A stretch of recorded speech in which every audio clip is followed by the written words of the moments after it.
Welcome back to Black Movie Recaps. Today I'm going to show you a fantasy drama film that was released in 2016 titled Collateral Beauty. This is a spoiler content. Watch out and take care. The film opens with Howard, Whit, Claire and Simon at a company meeting with all of their employees to discuss the great year they've had. They all work for an ad agency, and Howard gets up to explain to everyone the three abstractions in life: love, time, and death. Specifically, we long for love, we wish we had more time, and we fear death.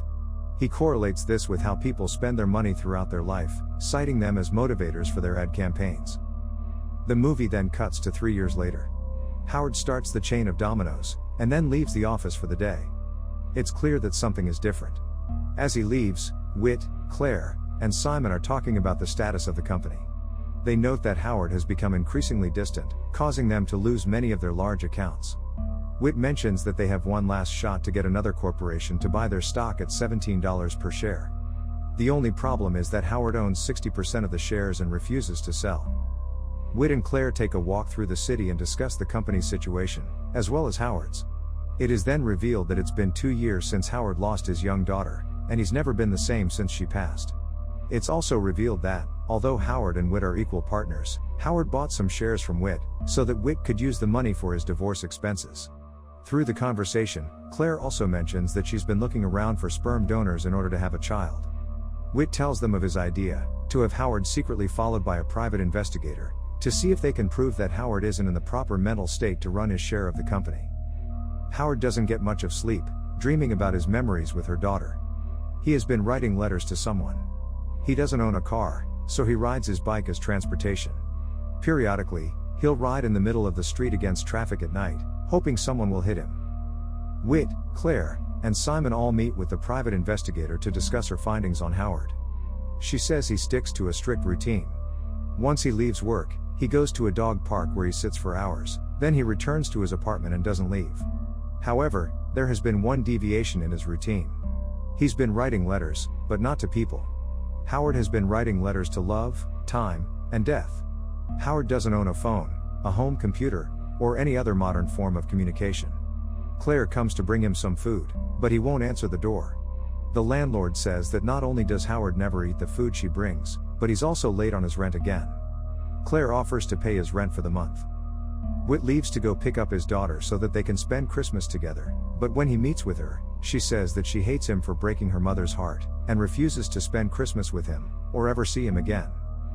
The next day, Whit gets in the elevator at the office with Howard, and offers him his season seat for the basketball game, and also pitches him the $17 per share offer he received from Omnicorp, both of which Howard silently shoots down. Whit is talking to a woman waiting to get auditioned for their latest ad campaign. She gives him a brilliant idea to make some key changes. Coming back to thank her, Whit sees her leave the premises. He follows her through the city to a small theater, where she joins an older woman, Brigitte, and a younger boy, Rafi. They're practicing lines for a play that they've been working on. Whit stumbles in on them and says that he loves theater and, if the woman will consider joining their commercial, he will finance their play. Brigitte is delighted by this news. Before he leaves, Whit asks for the woman's name, and she says her name is Amy. Whit uses a technique he learned from his Uber driver, to talk to his mother, who is implied to have Alzheimer's, where he talks on her level, rather than trying to force her to see reality. He gets an idea where he tells Claire and Simon that he wants to hire actors to play the parts of love, time, and death, in order for them to confront Howard and talk at his level, all while the private investigator films his reactions toward them. Then, using editing software, they'll just digitally remove the actors from the footage, and make it seem like Howard isn't mentally fit to run his portion of the company shares. Claire is morally torn by this, but decides to go through with it for the company's, and their employees' sake. The three of them meet with the actors from before. They discuss the terms of the arrangement and how they plan to do it. Brigitte says that since she's the oldest, she'll play death, while Rafi will play time, and Amy will play love. They decide to play the parts as if they have the power to control which people can see them. To further discuss how to play their parts, Brigitte talks with Simon. Suddenly, Simon starts violently coughing, and she asks if he's okay. Simon answers that he's not okay. Rafi talks with Claire, who is distracted with the thought of having a baby. Amy talks with Whit. He says to tell Howard that he can't run from her, which is love, and to not try to live without her. We go back to Howard, who walks up to a place and looks inside the window. Inside, there is a group of people sitting in a circle and talking. He leaves without going in. The next day, Brigitte, as Death, meets Howard while he is sitting on a bench at the dog park that he goes to every day. She tells him that dogs can understand the concepts of death and mourning. Howard, confused, just nods in agreement. Brigitte tells him she received his letter. Howard, now thoroughly disturbed, tries to walk away, but Brigitte follows and says that he wrote about making a trade, but she didn't want to make that trade. Howard tells her to leave him alone. A little boy walks by them and says, "Who is he talking to, mommy?" And the mother, the private investigator, says that sometimes people are weird. Brigitte tells him only people she chooses can see her, but not to worry because she only came to answer his letter in person. Brigitte meets with Simon and says that she knows that Howard believed her. She's enthusiastic about this role she's played. Howard once again goes to the place and finally goes inside, and it's revealed that this place is a therapy discussion group led by a woman named Madeline. Madeline tries to coax him into talking about his daughter, but he tenses up and attempts to leave, only for Madeline to say that he doesn't have to say anything, but hopes he will stay. Howard sits back down and stays until the group time is over. After the group time, Madeline tells him her daughter's name was Olivia, and she died from a rare form of cancer at 6 years old.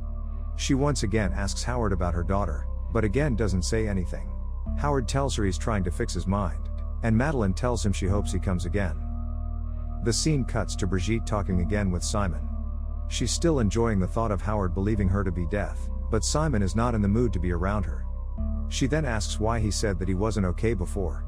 Simon reveals that he has multiple myeloma, and has fought it twice before at the ages of 16 and 25. This time, however, it's come back and is untreatable. Brigitte asks if he has told his wife yet, but Simon says that he doesn't want to put that kind of pain on his wife, especially since their son was born recently. Once Howard reaches his section of the office, he meets Rafi, as Time. Rafi confronts him about his letter to Time. He says that he, Time, is a gift, and that he's wasting it by not moving on with his life or enjoying the time he had with his daughter. Before he leaves, Rafi knocks over some of the dominoes that Howard had set up, which panics Howard, even more confused than before. Later, while eating at a restaurant, Howard is confronted by Amy, as Love. She begins to recite the speech that Whit gave her, about how Howard shouldn't try to live without her, and that he can't run from love forever, but she starts to cry, and he leaves. She meets back with the group and feels that she failed. Everyone thinks they should try again, but Amy refuses to participate anymore, feeling horrible for manipulating Howard. After the meeting, Brigitte asks Simon if he has told his family yet. Simon replies that he hasn't, to which Brigitte says they deserve the chance to say goodbye. After another meeting, when Madeline is packing up to leave, Howard engages her in a conversation. They talk about how parents often separate when they lose a child, and she shows Howard a note that was given to her by her husband that says if only we could be strangers again. She tells him that her husband got his wish. Then end up at Howard's office, where Howard then tells her that he's been having conversations with Love, Time, and Death. Madeline says that he should answer them if they ever come back. Howard meets with Madeline for dinner after another group session, and she tells him about the hours before her daughter died. She said her mother-in-law was hysterical, so her husband was calming her down outside. She was sitting next to an old woman, who turned and asked her who she was here for. She replied that it was for her daughter and that she was dying. She said the old woman told her to not miss the collateral beauty in her daughter's death. She never understood it at the time because of the pain, but feels that she now gets what the old woman was trying to say. Howard, however, thinks this is nonsense, and that there's nothing beautiful about that. Whit tracks down Amy and desperately tries to convince her to come back. She's not enticed at all by his promises, even rejecting $100,000 in payment to come back. She suddenly asks him how he felt the day his daughter was born. He says that he was scared, but when the doctor handed her to him, he felt the most intense sensation pass through him. He says that he felt as if he was love in that moment. She tells him that if he puts all of his effort and tenacity into loving his daughter, then she will come back to the plan. He agrees. As Howard is riding his bike down the street, Rafi, as Time, catches up to him on his skateboard. Howard yells that he doesn't care about what he has to say, because Time took his daughter's time on Earth. The PI is recording. The next day, Howard is on the subway when he's again confronted by Brigitte, as Death. She asks why he is so angry with her. Howard begins a tirade about how he's heard all of the cliches, like death is a natural part of life, or that God saw the prettiest rose on earth in her daughter, and wanted it all for himself. None of these things matter because she's not here holding his hand. Again, the PI is recording him. He then storms off the subway at the next stop. Next, as he's walking down the street, he's confronted by Amy, as Love, who is much more composed than their last encounter. She says that love is in everything from life to death, from laughter to sorrow.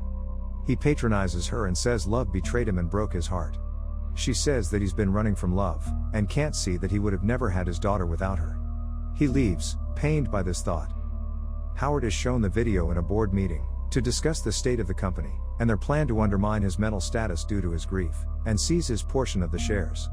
Howard, in a surprisingly clear realm of thought, talks to each of them at the table. To Claire, he says that he's proud of being her mentor, and how far she's come, but to not give up on other areas of life like having a child. To Simon, he says that he knows of his illness because he knows his background, and that as long as Howard is alive, he'll make sure Simon's family is taken care of. To Whit, he says that he is the best friend he has ever had, and that he's disappointed not because of this, but because of how he's not trying to get his daughter back. He says that Whit has the most amazing thing in the world in his daughter, and that he doesn't need permission from her to be her father. After this, he signs over his shares to the company, but also requests and signs another piece of paper that he knew the lawyer had with him. Howard then leaves. Claire asks the lawyer what that second paper was, and the lawyer says that years ago, Howard put a portion of the company's shares into a trust for his daughter, and the paper he just signed was a legal document acknowledging that she was no longer alive.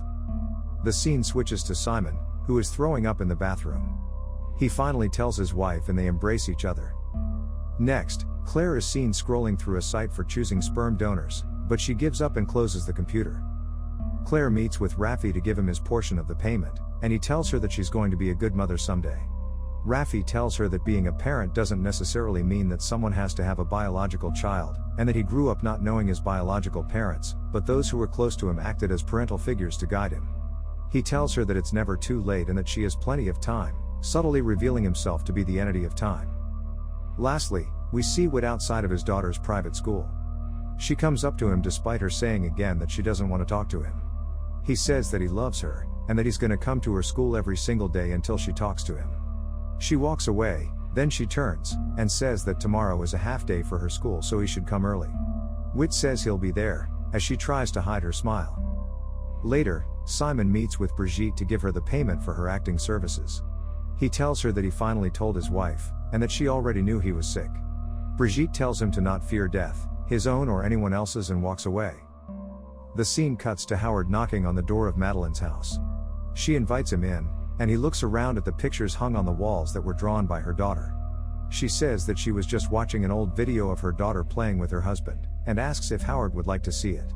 Howard declines, and Madeline explains her daughter's situation and death, just like she did earlier in the film. Madeline again takes out the note she got from her husband. Howard looks over to see the video of him and his daughter playing together outside, and also with dominoes, revealing that Howard is her husband, and they split up after their daughter's death. Howard finally brings himself to say his daughter's name, Olivia, and illness out loud, as he hugs his wife and they both cry, finally coming to terms with his daughter's death. The scene flashes back to Madeline crying in the hospital chair, outside of her daughter's room, and the old woman next to her is revealed to be Brigitte, who in reality is the entity, Death. She tells her not to miss out on the collateral beauty. The last scene is Howard and Madeline holding hands as they walk through the park. They walk under a small bridge and then the camera pans up to Amy, Raffi, and Brigitte, Love, Time, and Death, standing on top of it. When Madeline turns around to see what he's looking at, they're not there. They walk away in each other's arms. I hope you enjoyed it. Subscribe to watch more videos like this. Turn on notifications and leave a like. It really helps the channel out. Thank you for watching.